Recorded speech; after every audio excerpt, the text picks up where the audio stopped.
Hello guys, welcome back to English base channel. आज हमारा जो टॉपिक है वो है माय मदर एट 66, जो कि लिखा गया है बहुत ही एमिनेंट राइटर कमाला दास के द्वारा। ये एक इंडियन पोएटिस थी और इनके वर्क बहुत ही फीलिंग्स वाले, और ये आप कह दें कि बहुत ही इजी लैंग्वेज में कोई भी इनकी पोएम को समझ सकता था। तो माय मदर एट 66, जैसा कि आप टाइटल देख रहे हैं, तो यहाँ पे जाहिर सी बात है ये अपनी माँ की बात करेंगे, जो कि इस समय कितने साल की है? 66 साल की। बच्चों, ये पोएम इनके बहुत ही क्लोज टू हार्ट थी और इन्होंने अपनी मदर के बारे में इसमें बताया है, जो उन्होंने जर्नी उनके साथ में की थी और उनके मन में जो फीलिंग्स थी अपनी माँ को उस समय पे देखते हुए, ये उससे रिलेटेड वर्क है। तो आइए शुरू करते हैं। Introduction to the poem. My Mother at 66 is a deeply personal poem that reflects Kamala Das' emotional turmoil as she confronts her mother aging and the looming fear of losing her. बच्चों, जैसे कमाला दास अपनी माँ को देख के जब अपनी माँ से मिली, तो जाहिर सी बात है जब हम अपने किसी क्लोज वन से जिसको हम बहुत प्रेम करते हैं, तो हम उसके जाने से, उसकी एजिंग से या उसमें हो रहे चेंजेस को देख के थोड़ा डरते हैं। तो वो अपनी माँ की जो चेंजेस है टेस्ट पे जो देख रही है, कि वो जाहिर सी बात है कमाला दास खुद अपनी एज को जब बड़ी हो रही है, तो उनकी मॉम भी बढ़ रही होगी, उनकी भी एज बढ़ रही होगी। तो वो जो अपनी माँ की एज को देखती है और उस डर से कि उन्हें अपनी मदर को खोना पड़ेगा, इस डर से वो और ज्यादा डर जाती है। रिटन इन फ्री वर्स यानी कोई राइमिंग स्कीम नहीं है, जैसे कि आप किसी में क्या कहते हैं, शाय, हाय, इस तरीके वर्ड स्टार्ट करते हैं, तो उस तरह का कोई चीज लिखने में नहीं। फ्री वर्ड्स यानी कि आप किसी भी तरीके से पोएम को लिखने के लिए परमिटेबल होते हैं, कोई मीटर वगैरह यूज नहीं होता है। It flow like a stream of consciousness, raw and unfiltered, mirroring the poet's inner thought. Stream of consciousness यानी कि जो आपकी फीलिंग्स है, जो आपके मनोभाव है, जो इस समय आपका कंसाइंस सोच रहा है, जो आपका मन सोच रहा है, उस पर आधारित बिल्कुल कच्चे यानी कि अनफिल्टर्ड, यानी कि जो उनकी फीलिंग है। जैसे मैं अगर आपसे बात करने लगूं या आपके कोई किसी अछूए पल को, जो ऐसा पल हो जो आप बताना चाहते हो, जो बहुत ही मेमोरेबल हो, उसको आप किसी भी रूप में भूलना नहीं चाहते, तो आप उसे एज इट इज हमेशा मुझे बताओगे कि ऐसा था, वैसा था, इस तरह की फीलिंग थी उस टाइम पे। तो उस चीज में कोई जैसे कि फिल्ट्रेशन नहीं होगा। Mirroring the poets inner thought, उनकी जो अंदरूनी सोच थी अपनी मदर को लेके at the time of travelling, वो बताया गया है। तो poem is set during a car ride. ये पोएम लिखी कब गई है? जब वो अपनी मम्मी के साथ में कहा एयरपोर्ट जा रही थी। But it's really a journey through the poets heart, लेकिन ये बहुत ही क्लोज टू हार्ट जो वर्क है, हर लव फॉर हर मदर, उनकी माँ का उनके प्रति, उनका अपने माँ के प्रति प्रेम, हर ड्रेड ऑफ मोर्टैलिटी। जैसे आपको पता है हम लोग क्या ह्यूमंस क्या मोर्टल है, हम नश्वर हैं, हम आज हैं कल नहीं होंगे। ये एक कटु सत्य है मगर सच है। And her attempt to mask her pain with hope, और ये जो क्या है, एक आशा से हम जब हम किसी से मिलते हैं और दोबारा हम क्या करते हैं, फिर मिलेंगे, ठीक है। तो ये थोड़ी नहीं कहता है कि अब हम नहीं मिलेंगे। सभी कहते हैं जो अपने अपनों से मिलते हैं क्या कहते हैं, हम फिर मिलेंगे, इस आशा में कि हाँ हम वाकई मिलेंगे। मगर आने वाला कल कैसा है ये हमें नहीं जानते। It's a universal experience the moment you realise your parents are growing old and the age that comes with it. जाहिर सी बात है हम बड़े हो रहे हैं तो हमारे पेरेंट्स भी बूढ़े हो रहे हैं, और कहीं ना कहीं ये पेन हमको लगता है कि आज हम उनके साथ हैं, पता नहीं किस पल वो हमारे सामने नहीं होंगे। तो जाहिर सी बात है बच्चों, ये बहुत ही दुख भी है, और कहीं ये पोयम बहुत ही फीलिंग और इमोशंस के साथ लिखी गई है। इसका पहला पार्ट शुरू करते हैं। Driving from my parents home to Cochin last Friday morning, I saw my mother beside me, those open mouthed, her face ashen like that of a corpse, and realized with pain that she was as old as she looked.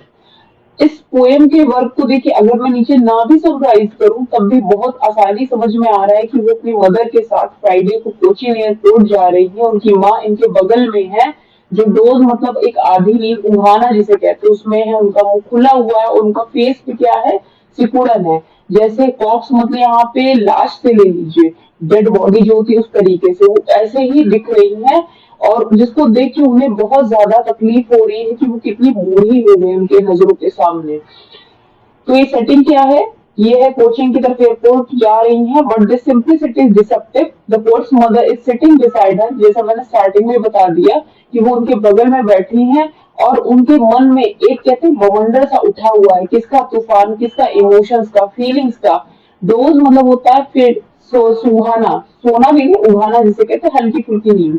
Paints a picture of vulnerability या vulnerability, यानी कि कोई चीज है जो क्या है, vulnerable है, खो जानी, खत्म हो जानी। मदर्स, उनका मुंह खुला हुआ है, सो रही हैं, अजीब से उनका जो फेस है उनको डरा सा रहा है। The smile like that of corpse यानी कि dead body is jarring it's the poet sees death itself in her mother's face. ऐसा दिख रहा है जैसे पोएटेस अपनी मॉम के फेस पे क्या देख रही है, डेथ को देख रही है। यानी कि वो इतनी बूढ़ी है, उनके फेस पे झुर्रियां हैं, वो ट्रैवल कर रही है बट वो जोश नहीं है। जैसे अभी हम लोग कहीं जाते हैं, हमारे अंदर क्या जोश होता है, उत्साह होता है कहीं जाने का। बट जब जैसे जैसे एज उम्र होती जाती है, उत्साह कहीं ना कहीं खत्म होता जाता है, फिर शरीर में थकान आने लगती है। अब उनकी माँ इतनी बूढ़ी है, उनको कहीं ना कहीं थकान आने लगी उस ट्रैवलिंग से, और वो एक हल्की सी नैप ले रही है, और उनकी जो बेटी है वो उनको बहुत क्लोज होके देख रही है, जिसे देख के उसे बहुत ही डर भी लग रहा है और तकलीफ भी पहुंच रही है। वो उनके दिल को कहीं ना कहीं दुखा रही है इस चीज से कि उनकी माँ वो बूढ़ी हो रही, no longer just a number, कि अब उंगलियों के ही दिन है जो वो उनके साथ बिता रही है। It's a sign of mortality, ये किसके? नश्वरता के साइन है, चिन्ह है, जो उन्हें साफ दिखाई दे रहे हैं कि अब कुछ ही दिन है जो वो अपनी माँ के साथ बिता रही हैं। यहाँ पे कुछ डिफिकल्ट वर्ड्स हैं जिनको मैंने नीचे एक्सप्लेन किया है। Doze, short sleep, open, unintentional. Ashen मतलब पेल और grey, resembling the colour of ashes, जैसे राख होती उस कलर का। सिकनेस और डेथ यानी कि जो व्यक्ति मरने वाला होता है या बहुत ही दुखी में होता है या बीमार होता है, इस तरह का उसका फेस हो जाता है, बीमारों जैसा, कॉफ डेड बॉडी कहते हैं। अब बच्चों, लिटरेरी डिवाइस क्या होती है? किसी पोएम को लिखने में सबसे बड़ा इन्हीं का रोल होता है। जैसे राइमिंग स्कीम्स आप बचपन में पढ़ते होंगे कि राइम स्कीम से आती थी, लिखिए, तो उसी तरीके से ये आते हैं लिटरेरी डिवाइस, वो भी लिटरेरी डिवाइस ही होती है। स्माइल, सिमली, हर फेस एशन लाइक, यानी किसी चीज से तुलना करना, यानी कि उसकी उनकी फेस की पहले तुलना किससे की? कॉप्स यानी कि डेड बॉडी से कंपेयर किया गया है। इमेजरी मतलब आप इमेजिनेशन कर रहे हैं, अजीब अजीब से इमेजिनेशन बैठ के कर रहे हैं, आपने किसी का फेस देख लिया और उसके फेस को आप इमेजिन कर रहे हैं, उसकी विजुअल्स को अपने हिसाब से इमेजिन करते जा रहे हैं। तो ये दो लिटरेरी डिवाइस ऊपर यूज हुई है। Second part, but soon put that thought away and looked out at young trees printing the merry children spilling out of their homes. यहाँ पे उनके फोकस इमोशन इंसान कैसे करता है? खुद को धीमे धीमे समझाता है, चाहे कैसी भी परिस्थिति हो, एक पल के लिए तो वो टूटता है, फिर खुद को संभालता भी है।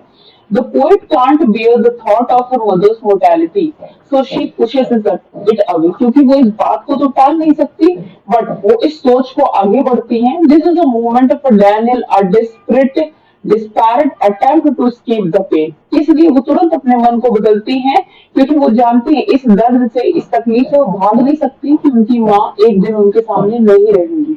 She turns her gaze outward to the world outside the car, क्या करती? तुरंत अपनी नजरें घुमा के गाड़ी से बाहर देखने लगती हैं। The young trees sprinting, क्या देख रही हैं?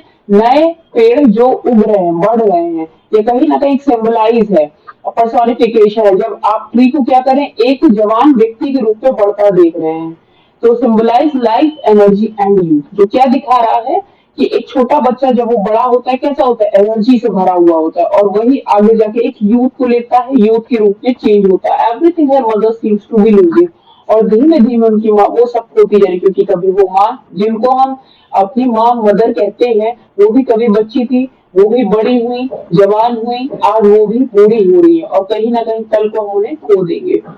The married children spilling out of their homes evoke joy, innocence and brutality. The word spilling क्या है? Overflow, bursting out, यानी कि खिलखिला के निकलना। Overjoy यानी कि हम किसी चीज में क्या करते हैं, हम छोटे छोटे बच्चों को देखते कितने खुश होते हैं, खेलते हैं, कूदते हैं, बिल्कुल इनोसेंट लाइफ होती है, उन्हें कोई तकलीफ नहीं होती। Is a vivid, almost chaotic, contrasting sharply with the stillness of a mother's those. The shift is the poet's attempt to distract herself to cling to life's vibrancy instead of death's shadow। यानी कि आप यहाँ से देख सकते हैं कि poet's कितनी पॉजिटिव हुई। एक लम्हा को वो क्या हुई, निगेटिव हुई, अपने आप को उन्होंने बिल्कुल उदास कर लिया, बट दूसरे को कितनी ऑप्टिमिस्टिक हो गई, कितनी आशावादी हो गई कि ये लाइफ कैसी है, ऐसी ही है, जो क्या होती है, कभी छोटे में, बचपने में, फिर बड़े होते जवानी की एक साइकिल है जिसको इंसान को फेस करना ही पड़ता है। अभी तक जो अपनी माँ की नींद को, जो ऊँग को देख के बहुत उदास थी, उन्होंने तुरंत मुंह फेर के किसकी तरफ देखा, एक उगते हुए बढ़ते हुए पेड़ को देखा, आगे चलते हुए खुशी, बच्चों की इनोसेंस लाइफ को देखा, किस तरीके से वो चेंज होती जा रही है। और यही इंसान की सच्चाई है। Difficult words, sprinting, running at a full speed use to give freeze, यानी स्प्रिंटिंग मतलब होता है लाइवली मूवमेंट, ये कि आगे बढ़ना, चलना। मेरी चेयरफुल, स्पिलिंग ऊपर बताया मैंने, ओवरफ्लो होना, किसी चीज से खुशी होती, अनकंट्रोलेबल, अगर जैसे आप एक्साइटेड होते हैं तो आपको लगता है कि बस जल्दी से जो मन में है सब तुरंत बक देगा। लिटरेरी डिवाइस में क्या है, पर्सोनिफिकेशन, यानी कि किसी चीज को, कैसी चीज जिसमें जान नहीं, वैसे तो फ्रीज में हम जान को समझते हैं, जिंदगी होती, लाइफ होती, बट यहाँ पे इसको नॉन लिविंग की तरह बताया है और उसको एक यंग बच्चे के रूप में दिखाया गया, इसको पर्सोनिफिकेशन कहते हैं। कंट्रास्ट मतलब दो चीजों की तुलना कर देना, है तो एक जैसे ही बट कैसे अलग अलग है ये बताना। Juxtaposition, the poet places image of youth next to her mothers, यानी कि तुरंत बाद एक इमेज किसकी चल रही है, यूथ की, ठीक है, जो किसकी, ट्रीज या बच्चों से तुलना हो रही है और तुरंत अपनी माँ की उम्र की बात कर दे रही है, जो कहाँ रिलेट हो रही, डेथ से जाके। इसका थर्ड पार्ट है, but after the airport security check standing a few yards away, I looked again at her, vein pale as a late winter's moon, and felt that old familiar ache, my childhood's fear. But all I said was, see you soon, Amma. All I did was smile and smile and smile। बच्चों, ये इसका last part भी है और climax भी है। आप ये देखिए कि उन्होंने स्टार्टिंग में वो अपनी माँ को देख के कैसे दुखी थी, दूसरे में उन्होंने खुद को कैसे संभाला, और फिर वही लास्ट में जब उन्हें वो ड्रॉप करने गई है और उन्होंने उनको दूर से बाय किया है, फिर वो उन्हीं के फेस को बड़े ध्यान से देख रही है और उन्हें कहते हुए भी बड़ा डर लग रहा है कि हाँ मम्मी मैं जा रही हूँ बाय। बाद में एक खुशनुमा स्माइल के साथ वो सी ऑफ कर रही है, बट उनके मन में डर है कि पता नहीं वो दोबारा अपनी मदर को देख पाएंगी कि नहीं देख पाएंगी। The poem reaches it's emotional peak and, और जाहिर सी बात है जब हम किसी को छोड़ने जाते हैं, आप सभी लोग एयरपोर्ट, ट्रेन या कहीं किसी को छोड़ने जाते होंगे तो क्या करते होंगे, रोते होंगे, तकलीफ होती होगी उन्हें छोड़ते हुए। Where the poet must part from her mother, अपनी माँ से अलग हो रही है आफ्टर द सिक्योरिटी, क्योंकि एयरपोर्ट पे चेकिंग वगैरह होती है, जब वो सब कुछ कर लेती है फिर क्या होती है, वो दोनों अलग हो जाती है, एक दूसरे को दूरी से देखती है, distant yet so close to her, इतनी दूर भी नहीं थी बट फिर भी वो दूरी, दूरी मतलब ये कि वो दिल से तो करीब थी मगर जो फिजिकल अपीयरेंस था वो एक दूसरे से दूर हो गया था। द मदर्स फेस, जो उनके फेस था, क्या डिस्क्राइब करते वैन, यानी कि बहुत ही कमजोर दिख रहा था। पेल एज लेट विंटर्स मून, कैसा दिख रहा था, ऐसा लग रहा था चांद, जो सर्दी का चांद होता है वो ढल सा रहा हो। Stunning smile that evoke coldness, fragility and the fading light of something once radiant, यानी कि जैसे चमक, जो आप बच्चों के फेस पे चमक देखते हैं, जो यंग वंस के चमक पे देखते, फेस पे देखते हैं, वो कहीं ना कहीं हमारे बड़े बूढ़ों में धीमे धीमे क्या होती, खत्म होती जाती है। तो उसी को यहाँ पे लेट विंटर्स मून के रूप में बताया गया है, जो धीमे धीमे क्या हो रही है, धीमे पड़ती चली जा रही है। वैसे उनकी मदर की लाइफ भी जो धीमे धीमे क्या है, खत्म होती चली जा रही है। The poets feel that old familiar एक, और उन्हें वही बचपन का पुराना पेन याद आता है, deep recurring pain tied to her childhood fear, यही बचपन से उनका एक डर था, the fear of losing her mother, कि वो अपनी माँ को एक दिन खो देंगे। A fear that has haunted, बचपन से उनको ये डर था, हमेशा डर लगा ही रहता था कि एक दिन ऐसा होगा कि वो अपनी माँ को खो देंगे। तो देखो जो बच्चे थोड़े से समझदार होते हैं वो अपने इस सच्चाई को कभी नहीं भूलते हैं कि जो आया है, जो बना है, जो पैदा हुआ है, वो जाके कहीं ना कहीं आगे नष्ट होगा, खत्म होगा, बट बड़ा ही मुश्किल होता है उनको सी ऑफ कहना। Every child feels it at thought of a world without their parents, कि कोई भी बच्चा अपने माँ बाप के बिना अपनी जिंदगी को, अपने संसार को नहीं सोचता। Yet despite the overwhelming emotion, the poet hides her pain, फिर भी वो अपनी माँ को कोई भी दर्द नहीं दिखाती, कोई तकलीफ नहीं दिखाती, बस क्या कहती हैं, सी यू सून अम्मा, एंड फोर्सेस हरसेल्फ, और खुद को बहुत हिम्मत से बांधती हैं और उनको देख के मुस्कुराती हैं, सिर्फ मुस्कुराती हैं। The repetition of smile is heart breaking, सही बात है कि अपनी बूढ़ी माँ को गुड बाय करना और उनको स्माइल करना और अपने मन में जो तकलीफ उसको छुपाना बहुत ही हार्ट ब्रेकिंग होता है। ये एक तरह का कहते हैं ना, मुंह पे आप मुखौटा लगा के एक ब्रेव फ्रंट टू शील्ड, यानी कि बहादुरों की तरह अपनी माँ को सी ऑफ कर रहे, जबकि आपके मन में इतना बड़ा डर है कि आप उनको दोबारा देख पाओगे कि नहीं देख पाओगे। बच्चों, ये कहानी इसी तरीके से है। एक तरह से ये आपके अपनी फीलिंग्स को दर्शाती है कि किस तरीके से आप अपने पेरेंट्स को, अपने अपने जो आपके क्लोज वन है उनको आप देखते हैं और उनके खोने से पल पल आपको डर लगता है। अब यहाँ पे कुछ डिफिकल्ट वर्ड्स हैं। वेन, पेल, सिकली। पेल मतलब कलर का मतलब फेड हो जाना, एक होता है दर्द तकलीफ। अब यहाँ पे सिमिली क्या है, pale as a light winter. Simile पर ये बताए कंपेयर करना। यहाँ पे पेल जो फेड होना है इसको दिखाया है, लेट विंटर्स मून से दिखाया है, जो धीमे धीमे क्या हो रहा है, धुंधला पड़ रहा है। रिपीटिशन, लगातार किसी एक शब्द का आना, उसे रिपीटिशन कहते हैं। एलिट्रेशन होता है, यानी कि जैसे कि वेन, ये वेन, पेल, ये जो वर्ड आ रहे हैं क्या है, ये आपके वॉवेल वर्ड है। जब लगातार वॉवेल वर्ड रिपीट होते तो उसे एलिट्रेशन कहते हैं। सिंबोलिज्म यानी कि चिन्हित करना, यहाँ पे उन्होंने लेट विंटर्स मून को चिन्हित किया किस रूप में, लाइफ, ओल्डनेस एंड फीडिंग, यानी कि जो जिंदगी है वो जब इंसान मरता है तो कैसा पड़ जाता है, ठंडा पड़ जाता है, फेड हो जाता है, उसी को कंपेयर किया गया लेट विंटर्स मून से। इसकी जो मेन थीम है वो क्या है, एजिंग और मोर्टालिटी, जो उम्र, जो हम बढ़ रहे हैं वो, और जो नश्वरता है वो, यानी कि जो उम्र बढ़ती जाती है वो कहीं ना कहीं नश्वरता की ओर चली जाती है। हम इस सच्चाई को नहीं खत्म कर सकते क्योंकि ईश्वर जो जन्मा है वो खत्म भी जरूर होगा। The poet's pain is universal, ये उनका सार्वभौमिक दर्द है, क्योंकि ये तकलीफ आप और मैं भी फील कर सकते हैं, इस पोएम को पढ़ने से पहले भी, इस पोएम को पढ़ने के बाद भी। लव एंड अटैचमेंट, हर बच्चे का अपनी माँ से एक अटैचमेंट होता है, एक बहुत ही सुंदर बॉन्डिंग होती है, और वो अपनी माँ से, चाहे उसकी माँ से कितना भी डांट ले, चाहे अपनी माँ से कितना भी झगड़ ले, उदास हो ले, नाराज हो ले, बट वो अपनी माँ को कभी भी खोना नहीं चाहता।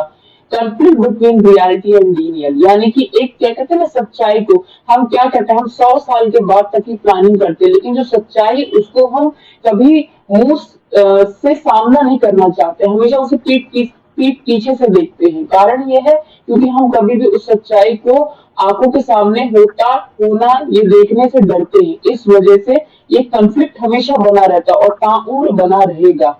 स्ट्राइक्स में एंड मास्किंग पेन, यानी कि जाहिर सी बात वो क्या करती है लास्ट में, स्माइल, यानी कि अपने मुंह पर एक मुखौटा, अपने डर जो अंदर है उसको छुपा करके अपनी माँ को एक स्माइल पास करती है, जबकि उनका दिल अंदर से बड़ा ही टूटा हुआ है और वो बहुत अकेला फील कर रही है। ये पोएम बच्चों देखो मैटर क्यों करती है। ये माय मदर एट 66 क्या है, is a more than a poem. अब इतना मैंने आपको बता दिया, आप समझ सकते हैं पोएम से कुछ ज्यादा ही है। ये मेरा आईना है, हमारे सबके अपने दिल का, हमारे पेरेंट्स से जुड़े दिल का। It captures the movement we all face, the realisation that our parents won't be with us forever, क्योंकि ये हमें रियलाइज कराते कि हमारे माता पिता हमेशा हमारे साथ नहीं रहेंगे। कमाला दास डजंट शाय, पहली बात कमाला दास बहुत ही बोल्ड और बहुत ही मजबूत लेडी थी, वो किसी भी चीज के ऊपर बात करने से पहले कभी शर्माती नहीं थी, और उनके अंदर क्या कहते हैं, स्ट्रेंथ ऑफ लव, वो अपने अंदर उतना प्रेम की ताकत को और अपने जीवन की पॉजिटिव निगेटिव सारी वाइब्स को लेकर चलती थी। When your heart is breaking, जब वो माँ को कहती है सी यू सून, उनका दिल बिल्कुल टूट चुका था, लेकिन आप बहादुरी देखिए कि वो व्यक्ति तब भी अपनी माँ के सामने स्माइल कर रही थी, जो कि बहुत ही अनफॉरगेटेबल मोमेंट है इस चैप्टर, इस पोएम का। कंक्लूजन क्या है, is a poem that breaks your hearts and heals, यानी कि एक पल में वो दिल उनका टूटता है और दूसरे ही पल वो संभाल लेती है कि वो दोबारा अपनी माँ को फिर से ही वैसे देखेंगी। खुद को कैसे संभालती हैं, अपनी अपनी चीजों को, जिनको हम प्यार करते हैं उनको याद करिए, उनकी चीजों की याद करके। Kamala Das gift us a gift, एक तरह का गिफ्ट बताती है, तो a chance to feel deeply, इस पोएम के थ्रू मौका देते हैं कि आप भी अपने डर को कन्फ्रंट करें, देखें और उसी को पॉजिटिव वाइब्स में लेके चले जाएं, क्योंकि जिंदगी इंसान को जीनी ही है। So read it, feel it, and let it remind you to say I love you to your अम्मा। अपनी माँ को सभी लोग अपनी माँ को love you कहे, और whoever holds the place in your hearts, आप सभी अपनी माँ के लिए, अपने पेरेंट्स के लिए अपने दिल में हमेशा एक अनूठी जगह बना के रखे। उम्मीद है आप लोगों को ये पोएम बहुत अच्छे समझ में आई होगी। So please like, share and subscribe. Thank you. Have a nice day.